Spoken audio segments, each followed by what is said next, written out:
One of the highlights of last year for me was the announcement of MechWarrior 5, a game that promises to give players the freedom that they've lacked in the series ever since the first one. So why not take a look at the first one? But first, a bit of history. MechWarrior is part of the BattleTech franchise, a multimedia gigantic thing, not as big as it used to be, that covers board games, video games, books, comics, TV shows, and probably inspired robot jocks. It was made in 1984 by Jordan Weissman, the man that also made Shadowrun and Crimson Skies, and is one of the most fabulous things ever created. You get to pilot gigantic robots and you have a button of rules and source manuals to go with it. You want to know what the actuator in the left ankle of an Atlas weighs? I guarantee you it's somewhere in the rulebook. MechWarrior was not the first video game adaptation of this series. That honor belongs to BattleTech, the Crescent Hawk Inception, made by Westwood in 1988.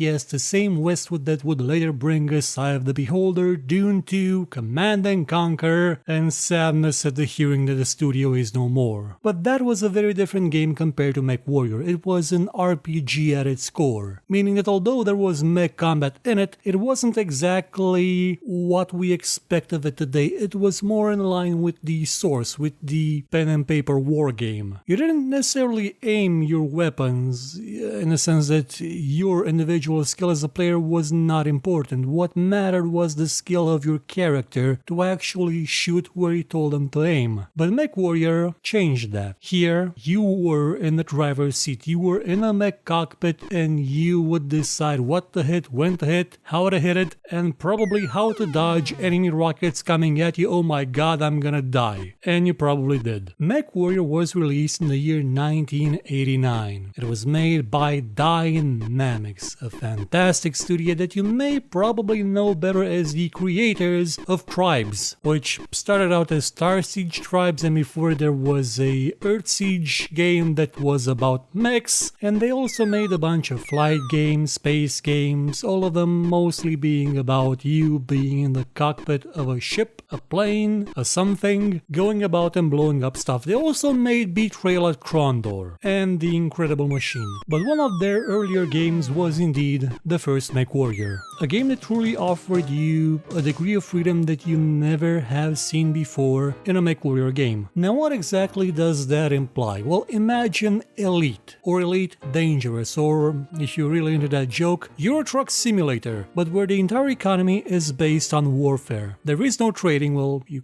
can buy and sell mechs, but I'm not sure if you actually got even to recoup your costs if you sold a mech that you bought and fixed. Everything was based on contracts. Contracts that you would take from all the houses in the game on any of the planets in the game. And I mean in the board game. Every planet is in MechWarrior. You can go with your ship to any planet in the galaxy. Any habitable planet that's in the sphere of influence of a great house. So it's not a bajillion infinite number of planets like in Elite Dangerous or something, but you do have over 100, I believe, over 100 worlds to visit, each of them having different contracts given by different houses with different objectives, and from where you can get some stuff like mechs, crew members, and a drink. That may not sound like much, and frankly it wasn't, but you had the ability to go through the entire galaxy. You had a very good combat simulation game, and you had a sort of RPG in it too. Although your skills were never actually shown because you were the pilot, you didn't have skills. It was just your ability to pilot. Your crew members, you could have up to 4 of them, did have abilities that would increase with time as they were used in combat, and they would get better at being pilots. You would have to take care of them, you would have to pay them, you would have to make sure their mechs were working, you would have to fix them, you would have to buy new ones, but you could never actually modify the mechs. This was before the whole pimp my mech craze of the 90s. The new game, by the way, kind of sticks to this idea that you buy variants of mechs and you can't actually actually modify them in detail. That's so that each mech variant would be more special instead of just a chassis that makes really not much of a difference. Now, all these elements combine together to make a game that is more than the sum of its parts. Because when you take them at face value, they're not necessarily the best things to have ever been made. Though there are some things that are worth mentioning. In a game, usually when you get a mission, you don't have a lot of options when it comes to negotiating. Here you had. Here, depending on your reputation with the faction you were negotiating with, meaning that if you did things for them in the past, didn't attack them when you had other contracts, you had the ability to negotiate not just what you were getting at the end. You could negotiate your upfront fee. You could even negotiate to keep some of the salvage that was left over from when you killed everyone. Now, you didn't actually get pieces of robots, but you would get their converted value into C-bills. So if you took down a medium mech just by blowing off its legs and leaving the rest intact, you would probably make about 300,000 C-bills apart from the reward that you just got for completing a mission. And that was something I actually enjoyed. It made the world feel like it existed. Like this wasn't just another mission. This was something that I could have influence upon. And something else that made the world seem alive was the Galactic Newsnet. You would frequently, well, after you completed every mission, you would have news that would pop up in the news message window thing. You would even have personal messages that were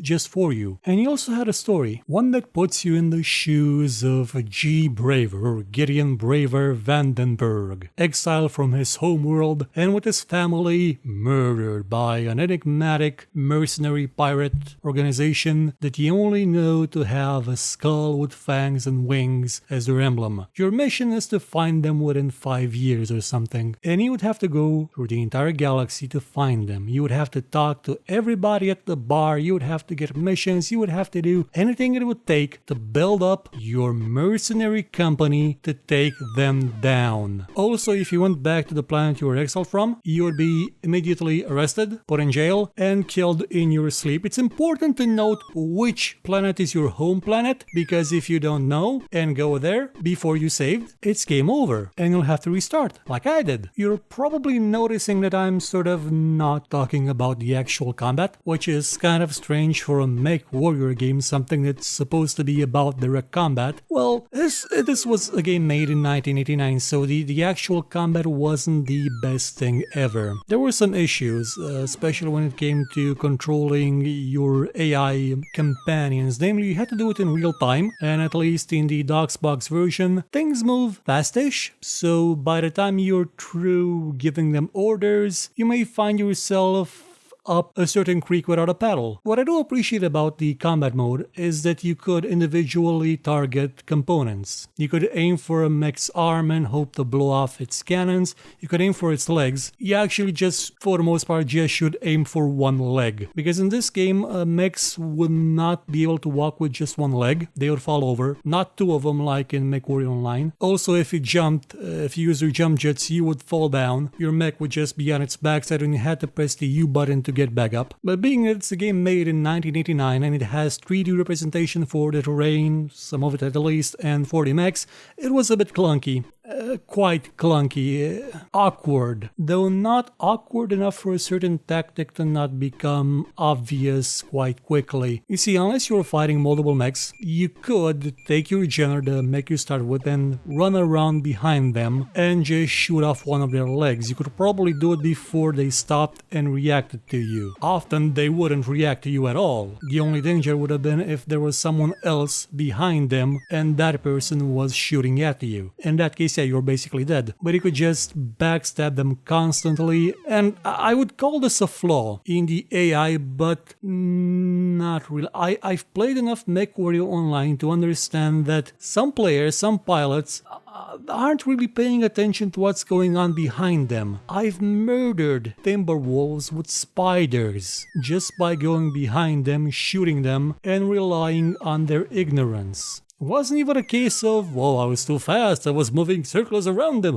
No. They were just not paying attention to me, and they paid for it dearly. I'm still proud of that moment, especially since it was in the old Caustic Valley map, basically on the side of the hill where all the enemies were, and they all saw me clobbering their ally to death. They probably helped with their missiles too. I got blown up a second later, but killed the Timberwolf right in the heart of the enemy. That's Blaze of Glory material. And can I say the same thing about MechWarrior 1? Well, the objectives you would have in the missions, in your contracts, would be varied. You would have to defend things, you would have to destroy things, you would have to patrol things, but they basically boil down to kill the enemy mechs, and that would generally complete the mission. Unless you couldn't, and you just had to do the objective like blowing up a refinery while you were avoiding the enemy mech. To alleviate repetition, there were even multiple instances of the same contract. There was a standard one and a more difficult one where instead of one enemy, two would spawn, and maybe it would be night, and visibility would be more difficult. And again, being that it was made in 1989, the controls weren't what you would call flight simulator grade accuracy and perfection, and it wasn't Ultima Underworld is what I'm getting at. But there was, however, an improved version of the game that came out on the SNES 4 years later. I haven't actually played that version of the game, but it looks a lot better in terms of graphics. Not sure if controls as well, though it can't be worse because even though MechWarrior had mouse support in the menus, it didn't have in combat. So if you're interested in seeing what the hubbub was about with the first MechWarrior game, you can find it on Abandonia. It's probably not piracy if you get it. Activision isn't selling it. They don't have the rights to it anymore, I believe. Not sure if the rights now belong to Piranha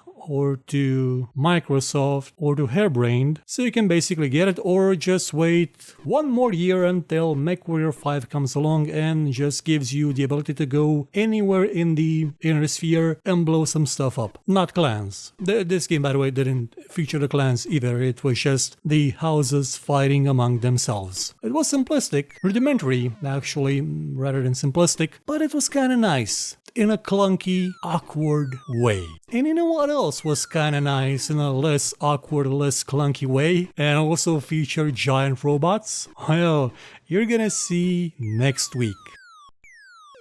Thank you for watching this show. If you enjoyed it, please consider watching some of our other videos and maybe sharing them or giving a thumbs up if you feel like it. And if you really liked what you saw, please check out our Patreon page. For just $1 a month, you could help us make much better shows and get some rewards in the process. Or you could consider buying my book called Tale of Doom. Volume 1 is out now and available for just $2. And as always, if you thought it was horrible, you know where to find me and complain about it.